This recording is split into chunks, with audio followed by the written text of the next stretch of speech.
What's up, guys, and welcome to Good Advice with Edi and Nick. On this episode of Good Advice, we're going to actually take questions from our live studio audience. I know, we have this live studio audience here all the time. So we're going to go to our audience to ask for questions. Let's go ahead and start with this fella. This is Jeff. How you doing tonight? I'm doing great. How are you?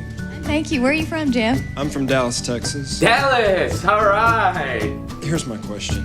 My girlfriend has a dog that drives me absolutely crazy.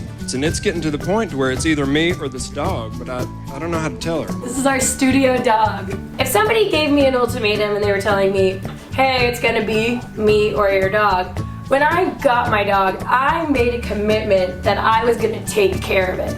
I didn't make a commitment to take care of a full-grown man. That's why you're not my husband, you're just my boyfriend. And I think that if a guy was gonna make me choose, I would have to choose the dog. I say try to get along with the dog, and you know, they don't live very long, so. Yeah, you will outlive the dog or you will die tragically. Okay, next question. This lovely lady right here. I love my husband. We've never had any trust issues, but recently I found condoms in his drawer.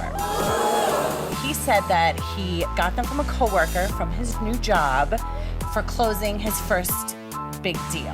What you just said was that you and your husband never had trust issues. So you trust him. His explanation, although crude, does make sense. A lot of guys do have co-workers that are kind of jackasses, and they do things like this. That's all our pubes. They probably don't even know that you guys don't use condoms anymore, because that's not a conversation that just comes up. You know, when I meet a man, I'm not like, hey, you're married? Do you and your wife still use condoms? That's not something.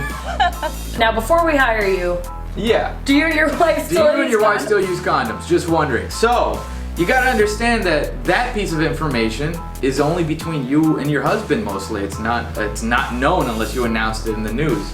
The other part of it is, what if he is cheating on you? You're not allowed to inbox my man because I will come and box you in your face. Is he taking better care of himself? Is he going tanning? Is he spending more time on his appearance? Is he on his phone a lot more? Is he less interested in sex? When you see those signs along with finding the condoms, I would have a little more worry. But you know, I went through a similar situation with this where I found underwear in my ex's apartment. Where did these panties come from? Gee, I don't know. And he told me they were his mom's, and we'd never had trust issues before, so I actually just had to let it go, but I watched for those little signs. Panties. Glorious panties! I have been the guy that underwear has been found in my laundry, and I and my girlfriend at the time had no idea where it came from. No clue, right? And I think what it was the underwear that was left over from the because I use Women's underwear. No, I would use a public washer and dryer because I didn't have my own. So it could have been underwear that was in the dryer that just happened to fall into my load. We got time for one quick question. Go ahead. I picked up on earlier, you said that the rich and the poor, the gap grew closer during wartime. There was the common goal for peace during wartime was something, I want to say it wasn't tangible, it's not finance. Is there a common goal or common goals that you feel that either the American society or the Western world in its democracies should be looking at that is not financed? Not finance. It's something we can all want to have, but it's not, shall we say, tangible, like peace. Okay. You know what?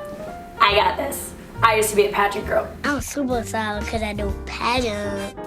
How are we going to unite everybody? Okay, so nothing unites people quite like hating something else, or the bond you share with somebody when you and them are against somebody. Like some mean girl shit, like, oh, we both don't like the same person, that makes us friends, right? Okay, so what we need is aliens. Nope. Aliens looking all freaky, coming from a different place, that will unite all the people, all the races, all the colors, all the creeds, because we don't like those aliens. Independence Day. We need to share a common enemy. Because only through hate can we find actual peace. That's true. That's true. All right, guys, and that's been Good Advice with Edi and Nick. If you like Good Advice with Edi and Nick and you'd like to be in our live studio audience, go ahead and send us an email at goodadvicewithediandnick@gmail.com. That was amazing.